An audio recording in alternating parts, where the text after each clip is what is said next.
ദൈവം എന്നെ പരിപാലിക്കുന്ന പഴയ കാലങ്ങളെപ്പോലെ ഞാനായിരുന്നെങ്കിൽ, അക്കാലത്ത് അവിടുന്ന് തൻ്റെ ദീപം എൻ്റെ ശിരസ്സിന് മുകളിൽ തെളിയിക്കുകയും ഞാൻ അവിടുത്തെ പ്രകാശത്താൽ അന്ധകാരത്തിലൂടെ നടക്കുകയും ചെയ്തു.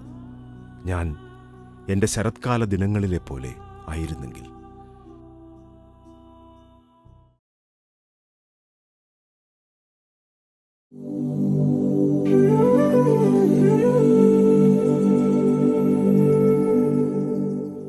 യോഗികളുടെയും സൂഫികളുടെയും ബുദ്ധഭിക്ഷുക്കളുടെയും പുണ്യഭൂമിയായ ഹിമാലയം, പരമമായ സത്യം തേടി പൗരാണിക കാലം മുതലേ മനുഷ്യർ എത്തിച്ചേർന്ന സൈകത ഭൂമി, യോഗീ രഹസ്യങ്ങളും ഉപനിഷത് സാരസർവസ്വവും ജനിച്ച മരത്തണലുകൾ, അത്ഭുതാതരവോടെ മാത്രം ദർശിക്കാവുന്ന ഹിമവാന്റെ മടിത്തട്ടിൽ നിന്ന് ഒരു യോഗി, മുംതാസ് അലി എന്ന ശ്രീ എം.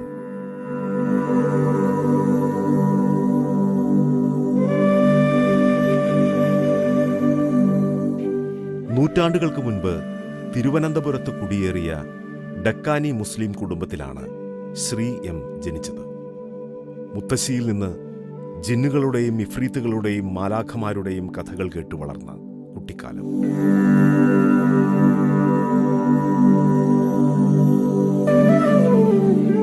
തക്കലയിൽ അന്തിയുറങ്ങുന്ന സൂഫി വര്യൻ പീർ മുഹമ്മദ് ഷാ വലിയുള്ളയുടെ ബന്ധുപരമ്പര. 9-ാം വയസ്സിൽ മുംതാസിന്റെ ജീവിതത്തിൽ ഒരു അപൂർവ സംഭവം നടന്നു. ഒരു സന്ധ്യയ്ക്ക് വീടിന്റെ പിൻമുറ്റത്ത് കളിച്ചുകൊണ്ടിരുന്ന മുംതാസിന് മുന്നിൽ മുടി മൂർധാവിൽ കെട്ടിവെച്ച് ഒറ്റമുണ്ട് ധരിച്ച് കയ്യിൽ കമണ്ടലുവുമായി ഒരു ദീർഘകായൻ പ്രത്യക്ഷപ്പെട്ടു. അവനെ അരികിലേക്ക് മാടി വിളിച്ചു. ഏതോ ആകർഷണത്തിൽ അരികിലെത്തിയ മുംതാസിനോട് എന്തെങ്കിലും ഓർമ്മയുണ്ടോ എന്ന് അദ്ദേഹം ചോദിച്ചു. ഒന്നും പറയാനാകാതെ അമ്പരന്നു നിന്ന മുംതാസിന്റെ ഹൃദയസ്ഥാനത്ത് തലോടി തലയിൽ കൈവച്ചനുഗ്രഹിച്ചു.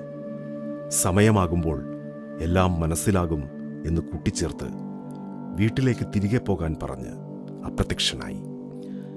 ആ സംഭവം ആരോടെങ്കിലും പറയാൻ മുതിർന്നാൽ മുംതാസിന് വിക്ക് പോലെയുള്ള സംസാര വൈകല്യമുണ്ടാകും. അതിനാൽ വളരെ കാലം സംഭവം ഹൃദയരഹസ്യമായി കൊണ്ടു നടക്കാനേ കഴിഞ്ഞുള്ളൂ. ഉറങ്ങുമ്പോൾ സ്വപ്നത്തിൽ അനുഭവപ്പെട്ടിരുന്ന ഒരു വേട്ട ഇതോടെ അവനിൽ നിന്ന് നീങ്ങിപ്പോയി. ആ ഋഷിവര്യൻ സ്പർശിച്ച ഹൃദയസ്ഥാനത്ത് അപൂർവമായ ഒരു സുഖാനുഭവം നിലനിന്നു. ഇതോടെ മുംതാസിന്റെ ആത്മീയാനുഭവങ്ങളുടെ പരമ്പര ആരംഭിച്ചു. പിതാവിന്റെ പുസ്തകശേഖരത്തിലുള്ള യോഗാ പുസ്തകങ്ങൾ മുൻപേ തന്നെ ആകർഷിച്ചിരുന്നു. ആത്മീയ ഗ്രന്ഥങ്ങളും അരിസ്റ്റോട്ടിൽ തുടങ്ങിയവരുടെ തത്വചിന്തയും വായനാവിഭവമായി തീർന്നു. പരിസര പ്രദേശങ്ങളിലെ പുണ്യാളന്മാർ അന്തിയുറങ്ങുന്ന കുടീരങ്ങൾ സന്ദർശിക്കാൻ തുടങ്ങി. അവധൂതരായി അറിയപ്പെടുന്നവരുടെയെല്ലാം അടുത്തെത്തി. ശ്രീകാര്യത്ത് ജസ്യൂട്ട് പാതിരിമാർ നടത്തിപ്പോന്ന ലയോള കോളേജിലായിരുന്നു ബിരുദ പഠനം. ഇംഗ്ലീഷിൽ ബിരുദം പൂർത്തിയാക്കിയിരിക്കുമ്പോഴാണ് ഹിമാലയത്തിന്റെ വിളി.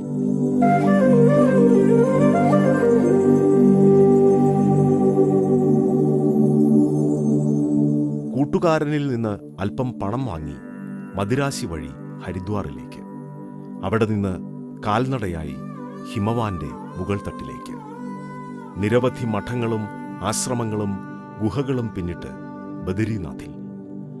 അവിടുത്തെ മലയാളി പൂജാരിമാരുടെ ആതിഥേയത്വത്തിൽ ഏതാനും ദിവസങ്ങൾ. അവിടെയും അതൃപ്തമായി മനസ്സ്. താൻ തേടുന്ന ഗുരുവിനെ കണ്ടെത്താനാകാത്തതിന്റെ അസ്വസ്ഥത മുംതാസിനെ വേട്ടയാടി. ബദരീനാഥിലെ കുടീരം ഉപേക്ഷിച്ച് ഒരു ദിവസം തിബത്തൻ അതിർത്തിയിലെ മനയിലേക്കുള്ള വഴിയിലെ ഗുഹകൾ തേടി യാത്രയായി. ശൂന്യമായ ഗുഹകളിലൊന്നും മുംതാസിന് താൻ അന്വേഷിക്കുന്ന ഗുരുസാന്നിധ്യം കണ്ടെത്താൻ കഴിഞ്ഞില്ല. സന്ധ്യയായി. കൈകാലുകൾ കുഴഞ്ഞ് മുറിഞ്ഞ് ചോര വന്നു. ഭീതിയും നിരാശയും പിടികൂടി.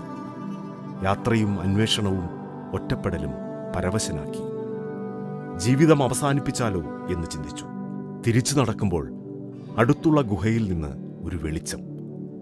ആരോ കത്തിച്ചുവച്ച ധുനിയിൽ നിന്നുള്ള പ്രകാശം. അങ്ങോട്ട് നടന്നു. ഗുഹയിൽ നിന്ന് ഒരാൾ ഇറങ്ങി വന്നു. മധു. മധുരമായ ആ വിളിയിൽ മുംതാസിന്റെ സ്മരണകൾ ഉണർന്നു. മഹേശ്വർനാഥ് ബാബാജി. 9-ാം വയസ്സിൽ തന്നെ സന്ദർശിച്ച ഋഷിവര്യൻ. തുടർന്ന് 3.5 വർഷം ഗുരുസമക്ഷം ഹിമാലയ സാനുക്കളിൽ. അത്യപൂർവമായ അനുഭവങ്ങൾ, ആത്മീയതയുടെ പാഠങ്ങൾ. അത് കഴിഞ്ഞ് ബാബാജിയുടെ നിർബന്ധത്തിൽ വീട്ടിലേക്ക് മടക്കം. തുടർന്ന് ഗുരുവിൻ്റെ മാർഗദർശനത്തിൽ ഇന്ത്യയിലെ വൈവിധ്യമാർന്ന ആത്മീയ കേന്ദ്രങ്ങളെ അടുത്ത് പരിചയപ്പെട്ടു. ബേലൂർ മഠം, മദിരാശിയിലെ ശ്രീരാമകൃഷ്ണാശ്രമം, അജ്മീറിൽ മൊയ്നുദ്ദീൻ ഖ്വാജ അന്തിയുറങ്ങുന്ന സൂഫി കേന്ദ്രം, ഷിർദിയിലെ സായിനാഥിൻ്റെ സമാധി, ജിദ്ദു കൃഷ്ണമൂർത്തിയോടൊത്ത്. അങ്ങനെ അങ്ങനെ.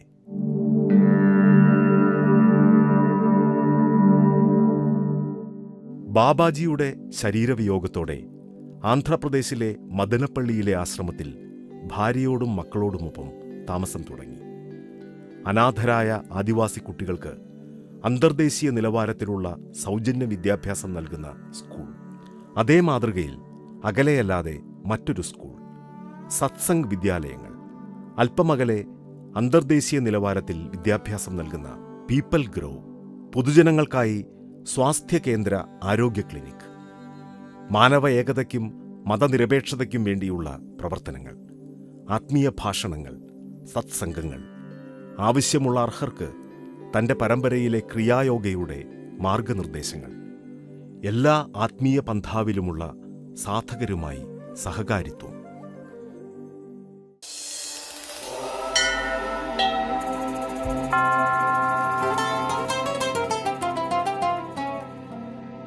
Now the thing is, this link is what we are looking for.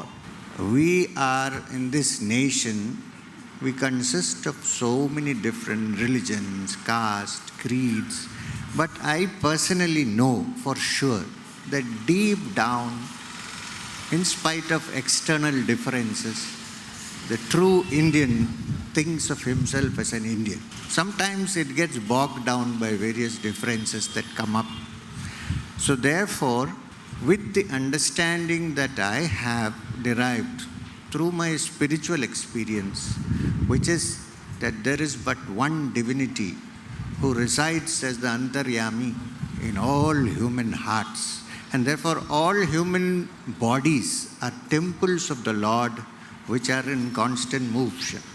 Now, if you see this divinity in every other human being, including yourself, of course, it is but natural that you bow down to other human beings because they are all temples, mosques and churches of divinity. It's not that it is only said in Vedantic scriptures. Jesus Christ, one of the wandering, in India he would have been called a Parivrajaka Rishi, who didn't have a home to rest. And he has himself said, the foxes have dens and the snakes have holes, but I have no place to lay my head. A perfect Parivrajaka. He said, lay treasures in your heart where thieves do not break in and steal. Now, when Swami Vivekananda was asked, what is the essence of Vedanta? He said, every soul is potentially divine. To manifest that divinity, either through work or through worship or through devotion, this is the essence of Vedanta. Everything else is subsidiary. So it is with this great hope that in essence we are divine and that we all deserve, ask and desire for peace, harmony and tranquility, that I embark upon this walk holding hands with all of you. I want to walk rather than talk. And I can only say that if you would lend your hands, every one of you, and walk with me even if it is for a few steps, it would be a great thing that we can achieve for this country and show an example to the whole world that in India we still have great wisdom and that we live with the understanding that divinity rests in every heart. It's appropriate, I think, that we start at Kanyakumari, which is the confluence, the Sangama of 3 oceans, the Bay of Bengal, the Indian Ocean and the Arabian Sea. My good friend from Banaras has brought a kamandalu of Ganga water. So we will mix that, make another sangam out of it, sprinkle it as we move along, and start this walk of hope, hoping that we in this country, Hindus, Muslims, Christians, Jews, Bhais, everyone understand this great Vedantic thought that we are essentially divine and that we should manifest this divinity and live as brothers and sisters holding hands with each other.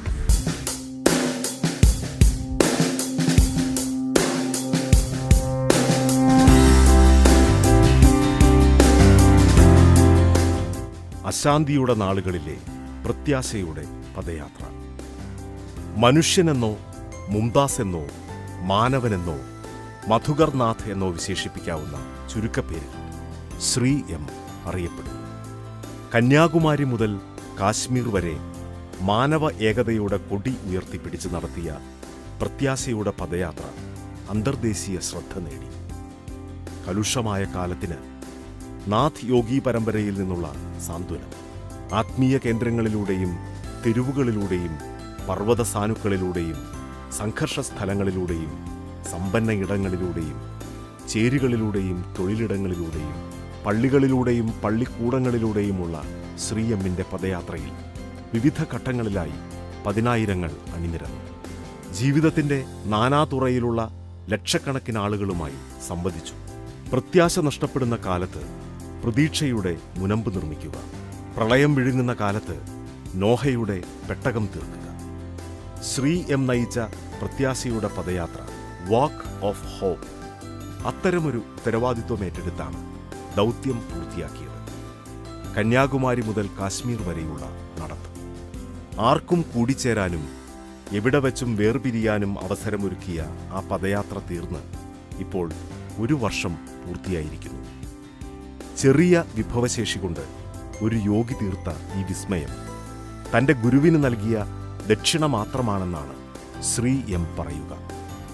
ശങ്കരാചാര്യർക്കും Vivekananda സ്വാമികൾക്കും ശേഷം ഒരുപക്ഷെ ആത്മീയതയെ സാമൂഹിക ജീവിതവുമായി കണ്ണിചേർത്തുകൊണ്ടുള്ള ശാന്തിയാത്രകൾ അധികമില്ല. എന്തിനു വേണ്ടിയായിരുന്നു അത് എന്ന ചോദ്യത്തിന് പ്രസക്തിയില്ല. പല നിലകളിൽ അശാന്തിയുടെ വിളനിലമായ ദൈനംദിന ജീവിതം തന്നെ അതിനുള്ള ഉത്തരം. സമാന സന്ദർഭത്തിൽ യൂറോപ്പിലുമുണ്ടായിട്ടുണ്ട് ഇത്തരമൊരു സംഭവം. ഫ്രാൻസിസ് അസീസിയുടേതായിരുന്നു ആ നടത്തം. പൂർണ്ണമായും മൗനത്തിലൂടെയുള്ള പ്രയാണമായിരുന്നു അത്. വഴിയിൽ സ്വീകരണ ചടങ്ങുകളിലൊന്നും സംസാരിക്കാതെ മുന്നേറിയ യാത്ര സാമൂഹിക ജീവിതത്തിന് വന്നുപെട്ട രോഗങ്ങൾക്ക് ശമനം ലക്ഷ്യം വെച്ചായിരുന്നു. എന്തെങ്കിലും സംസാരിക്കൂ, എന്താണ് യാത്രയുടെ ലക്ഷ്യം എന്ന ആവശ്യങ്ങൾക്കും ചോദ്യങ്ങൾക്കും സംസാരം അവസാനമാകട്ടെ എന്ന് പറഞ്ഞ് നീട്ടിവെക്കുകയാണ് ആ പുണ്യാത്മാവ് ചെയ്തത്. ഒടുവിൽ യാത്രാ സമാപന വേളയിൽ ഫ്രാൻസിസ് അസീസി പറഞ്ഞു, my walking is my talking. എൻ്റെ നടത്തം തന്നെയാണ് എൻ്റെ സന്ദേശം. തനിക്ക് അധികമൊന്നും പറയാനില്ലെന്നും നാം ഒന്നാണ് എന്ന സന്ദേശത്തെ ഒരിക്കൽ കൂടി ഊട്ടിയുറപ്പിക്കുക മാത്രമാണ് ശാന്തിയാത്രയുടെ ഉദ്ദേശ്യമെന്നും ശ്രീ എമ്മും ആവർത്തിച്ചുകൊണ്ടിരുന്നു. മാനവ ഏകതാ മിഷൻ്റെ യാത്രയാണ്. എന്നുവെച്ചാൽ നമ്മളെല്ലാവരും ഒന്നാണ്, മനുഷ്യരെല്ലാം ഒന്നാണ്, ജാതിമത ഭേദങ്ങളില്ലാതെ ജീവിക്കുക എന്ന് പറയാനുള്ള ഒരു യാത്രയാണ് കേട്ടോ. കന്യാകുമാരിയിൽ നിന്ന് ശ്രീനഗർ വരെ ഞങ്ങൾ പോകുന്നു. 18 മാസത്തെ യാത്രയാണ്. നടന്ന് വണ്ടിയിലല്ല. 1.5 വർഷം എന്നുവെച്ചാൽ 6500 കിലോമീറ്റർ ഉണ്ട്.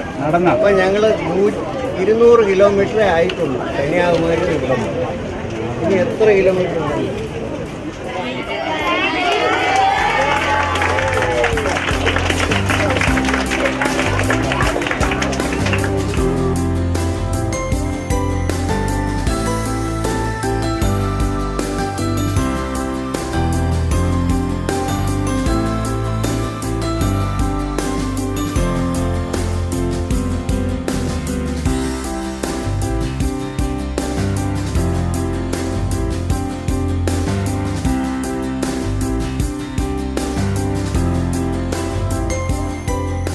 പ്രത്യാശയുടെ പദയാത്ര എന്ന് പറയുന്ന പേരിലാണ് ഞങ്ങൾ ചെയ്യുന്നത്.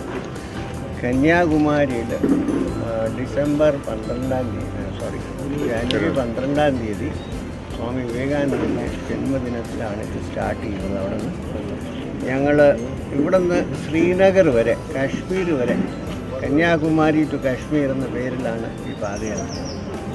അത് മാനവ ഏകതാ മിഷൻ ആണ് ഇതിൻ്റെ ഈ പാദയാത്രയുടെ സോഴ്സ്.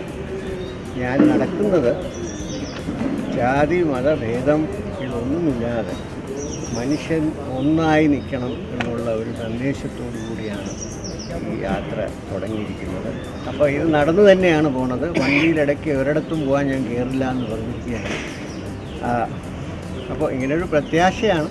അത് നടക്കുമോ ഇല്ലയോ എന്ന് നമ്മൾ ശ്രീനഗറിൽ ചെന്നാൽ നമുക്കിത് ഇതിനെപ്പറ്റി പറയാൻ പറ്റുള്ളൂ. പക്ഷേ ഞങ്ങളുടെ കൂടെ ഒരുപാട് ആളുകളുണ്ട്. ഇന്ത്യയിൽ തന്നെ പല സ്റ്റേറ്റ്സിൽ നിന്നുണ്ട്, ഔട്ട്സൈഡ് ഇന്ത്യ ഗ്ലോബലായിട്ടുള്ള ആളുകൾ ഞങ്ങളുടെ കൂടെ നടക്കുന്നുണ്ട്. ആണും പെണ്ണും എല്ലാവരും നടക്കുന്നുണ്ട്. അതൊരു ഒറ്റമ വർദ്ധിപ്പിക്കാനും വരുത്താനും ഉള്ള ഒരു യാത്രയാണ്.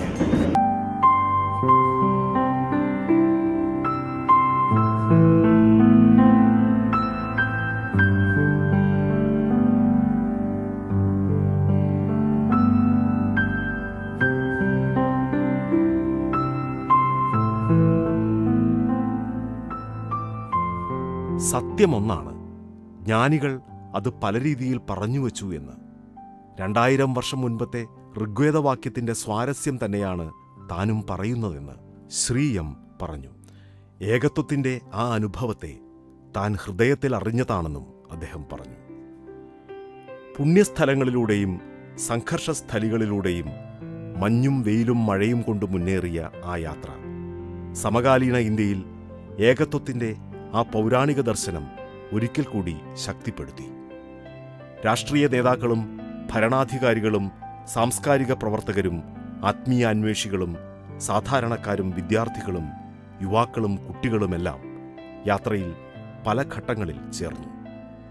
അവർക്കെല്ലാം ശ്രീ എം എന്ന ഹിമാലയൻ യോഗിവര്യനെ അടുത്തു കാണാനും ആശയങ്ങൾ പങ്കിടാനും അനുഭവങ്ങൾ ചോദിച്ചറിയാനും സാധിച്ചു.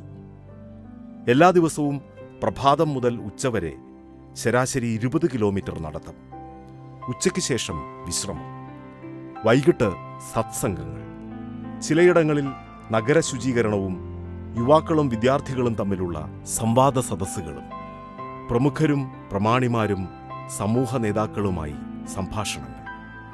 ശാന്തമായ കണ്ണൂരിൽ വീണ്ടും ഒരു ഹ്രസ്വയാത്ര.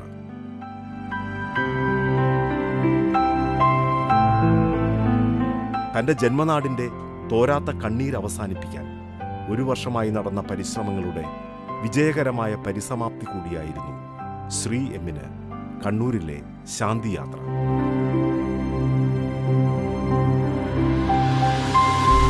കണ്ണൂര് ഒരുപാട് വർഷങ്ങളായിട്ട്,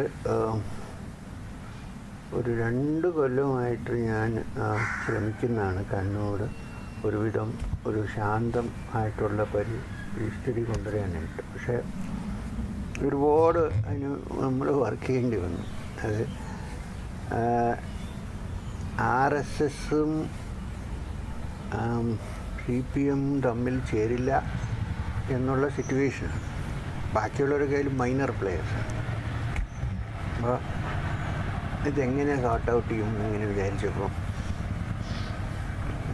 ഞാൻ പലതും ട്രൈ ചെയ്തു. പ്രൈം മിനിസ്റ്റർ ഒരു ബർത്ത്ഡേക്ക് ഒരു ഗ്രീറ്റിങ്സ് അയക്കണമെന്നും പറഞ്ഞ് എന്നെ റിക്വസ്റ്റ് ഞാൻ അതിൽ എഴുതി. ഗ്രീറ്റിങ്സ് എന്ന് പറഞ്ഞാൽ നമ്മുടെ കേരളത്തിൽ കണ്ണൂർ നടക്കുന്ന പരിപാടി ഒന്ന് സെറ്റിൽ ചെയ്യാൻ പറ്റിയ അതെനിക്ക് ഏറ്റവും വലിയ ഒരു കാര്യമായിട്ട് ഞാൻ വിചാരിക്കുമെന്നൊക്കെ പറഞ്ഞു. ഒന്നും ഇങ്ങനെ നടന്നില്ല. അപ്പോൾ ഒരു ദിവസം ഞാൻ ഡൽഹിയിൽ വെച്ച് RSSൻ്റെ ഏറ്റവും വലിയ ആളെ കാണാനുള്ളൊരു സന്ദർഭം ഉണ്ടായി. ഞാൻ അദ്ദേഹത്തിനോട് പറഞ്ഞു, അവിടെ ഒരു പീസ് ഇനിഷ്യേറ്റീവ് ഞാൻ കൊണ്ടുവരാം. അപ്പോൾ ഇവിടുന്ന് ഒരു ശരിയെന്നൊരു ഗ്രീൻ സിഗ്നൽ കൊടുത്താലേ ഞാൻ ചെയ്യൂ, ഇല്ലെങ്കിൽ ഇത് നടക്കില്ല എന്ന് എനിക്കറിയാം.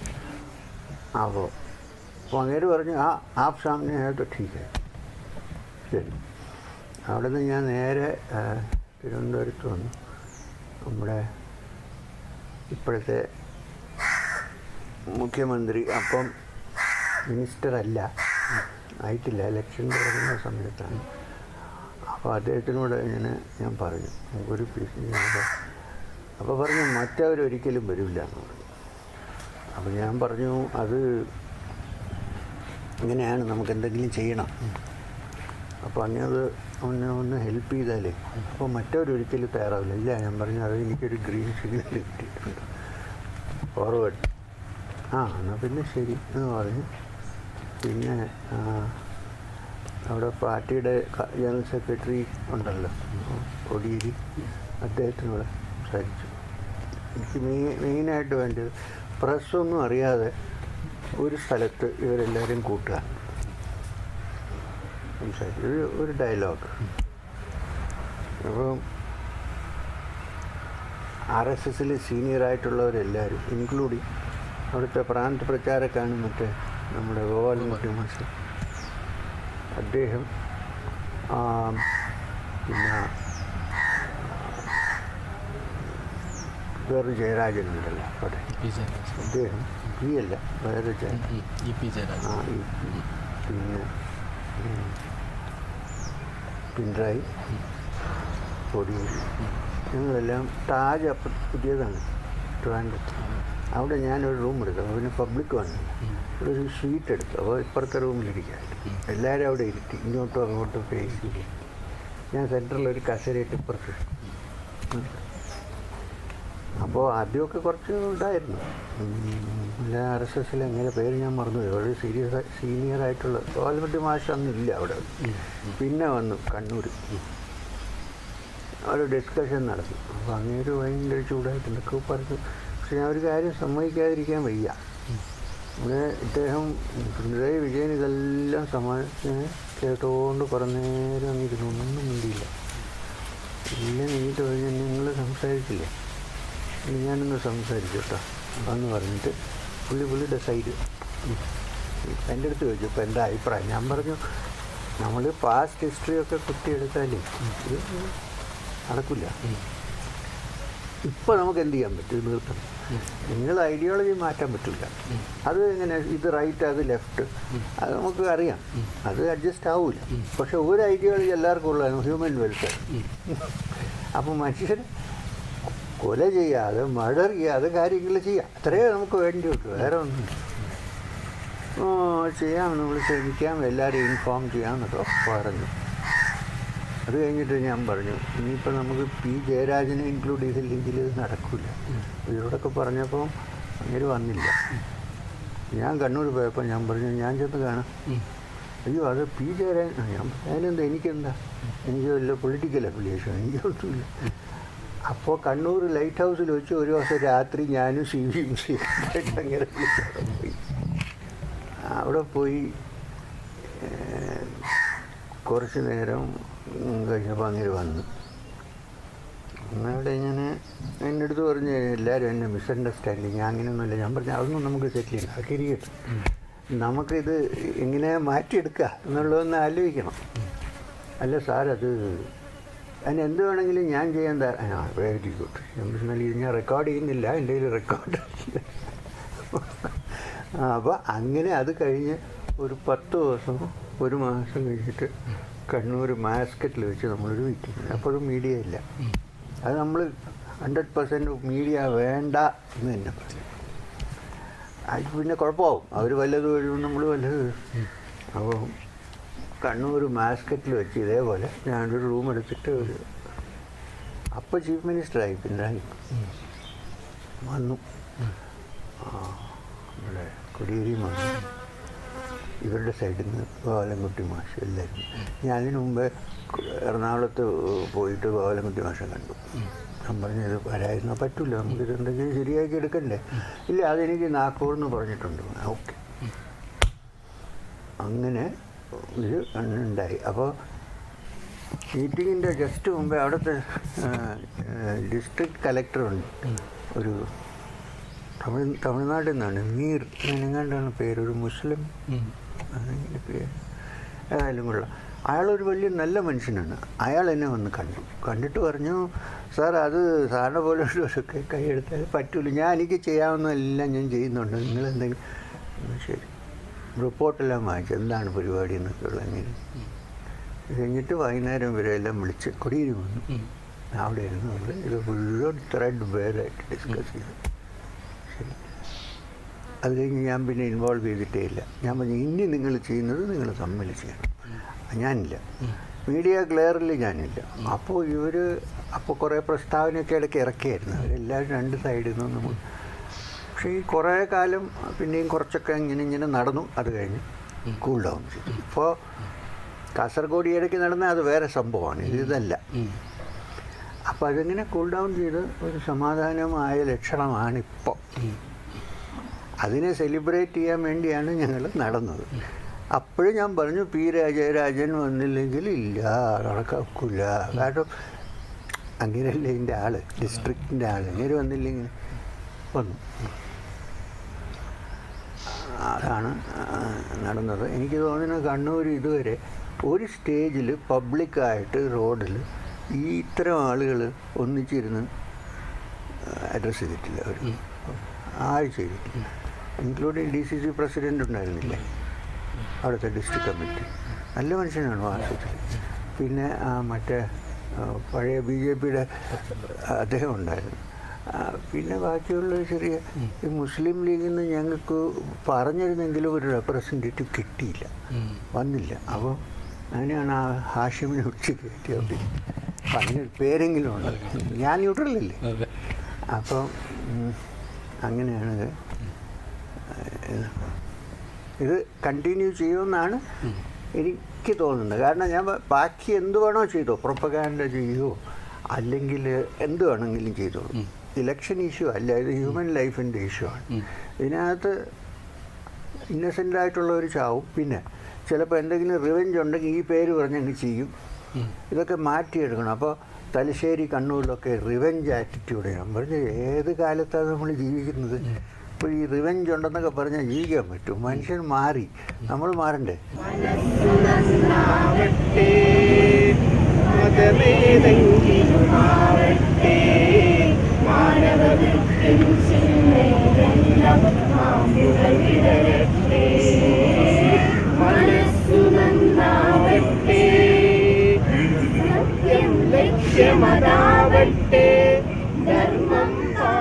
കേരളത്തിലെ എല്ലാ രാഷ്ട്രീയ പാർട്ടികളുടെയും നേതാക്കളുടെയും പ്രതിനിധികളുടെയും പങ്കാളിത്തം ശ്രീ എമ്മിൻ്റെ കന്യാകുമാരി കാശ്മീർ യാത്ര മുതൽ കണ്ണൂരിലെ ശാന്തി യാത്ര വരേക്കുമുണ്ടായി.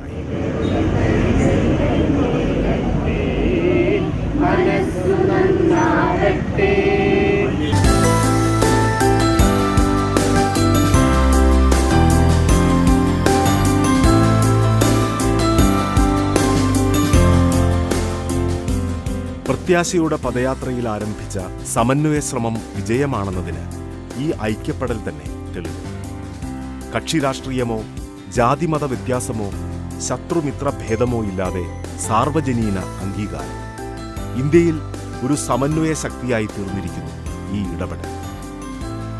കണ്ണൂരിൽ ശാന്തി കൈവരിക്കാൻ എല്ലാ വിഭാഗം രാഷ്ട്രീയ പ്രവർത്തകരും കൈകോർക്കുന്ന മനുഷ്യസ്നേഹ പ്രചോദിതമായ പ്രവർത്തനങ്ങളോട് കേരളം കടപ്പെട്ടിരിക്കുന്നു. രാഷ്ട്രീയ ഭിന്നതകളെ സമന്വയിപ്പിച്ച് ഐക്യത്തിലേക്കെത്തിച്ച ഈ ഹിമാലയൻ യോഗിയുടെ പരിശ്രമങ്ങളോട് കേരളം കടപ്പെട്ടിരിക്കുന്നു.